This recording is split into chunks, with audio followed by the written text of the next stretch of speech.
semua tahu bahwa pendiri pesantren ini adalah Sayyid Sulaiman Mojo Agung atas perintah dari Sunan Giri. Sunan Giri itu ada beberapa. Yang utama bernama Muhammad Ainul Yaqin. Kemudian ada juga yang bernama Zainal Abidin.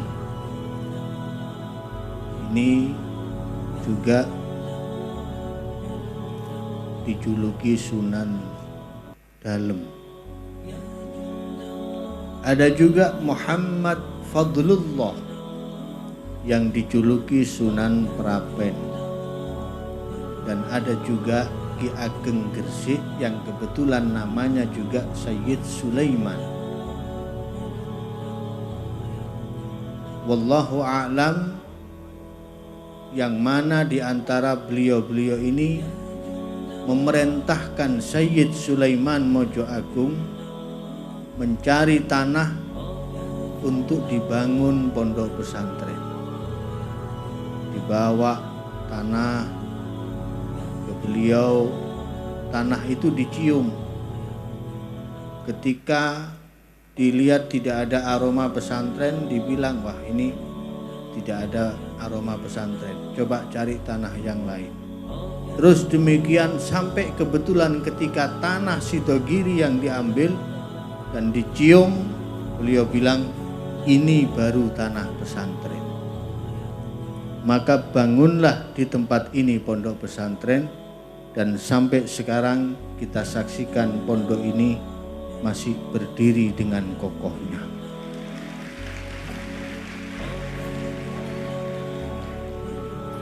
Karena itu tidak heran ketika Al-Maghfurlah Kiai Haji Khalil Sidogiri fi maradhi wafatih, dalam keadaan gerah sakit sebelum beliau meninggal, beliau bilang kepada para pengurus, kepada para dewan guru,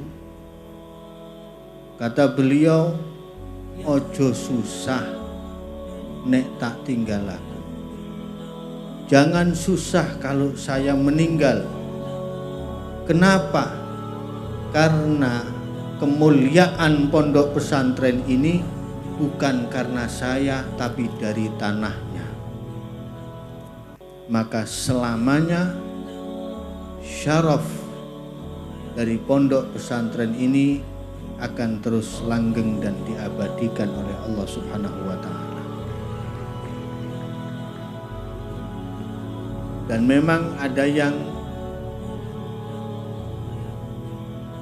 mengkasyaf bahwa dalam perjalanannya pondok pesantren Sidogiri ini, setiap pengasuhnya pasti akan ada dua. Yang satu masyhur bil ilmi, yang satu masyhurun bisirri wal karamah. Itu pasti. Di zamannya Kiai Jalil yang dikenal ilmunya sangat luar biasa, di zaman beliau ada Kiai Abdul Azim yang dikenal karomahnya yang masyhur. Walaupun alim tapi yang masyhur karomahnya dan sirnya. Di zaman Kiai Khalil ada Kiai Nur Hasan. Kiai Khalil sudah masyhur dengan keilmuannya, dan Kiai Nur Hasan walaupun juga alim dan allamah, beliau masyhur sirnya juga.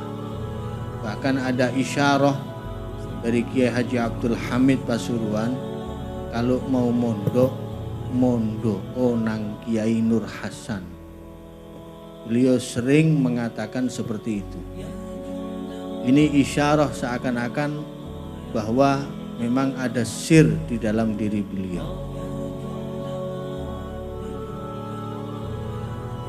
Dan di zaman Kiai Nawawi yang sepuh, Kiai Nawawi bin Nur Hasan, ada saudara beliau Kiai Bahar bin Nur Hasan. Ini Kiai Bahar bin Nur Hasan ini dulu yang oleh Syekhona Khalil diperintah untuk membabat barongan dengan pisau dapur.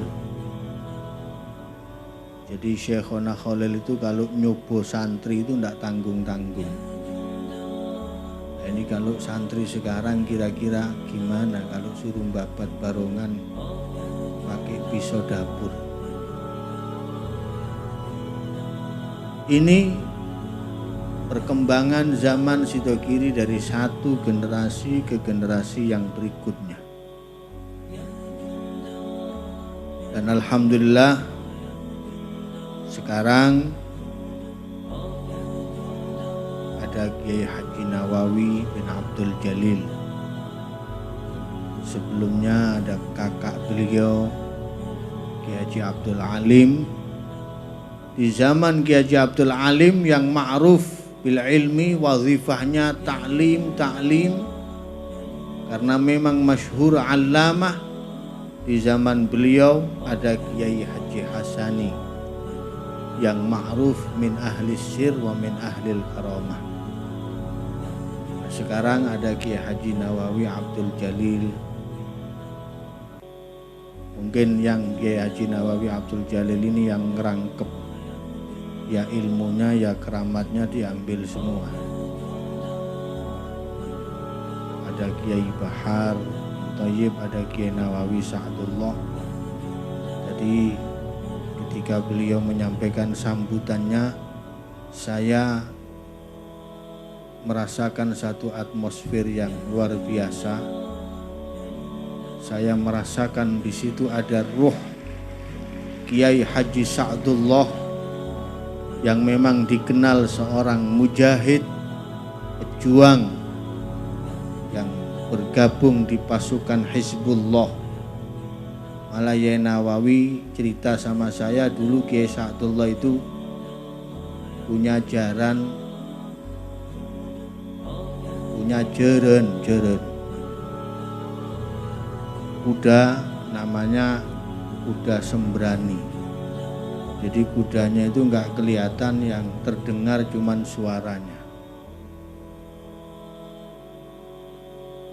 Jadi sangat luar biasa di Sidogiri ini, dzurriyyatan ba'duha min ba'd.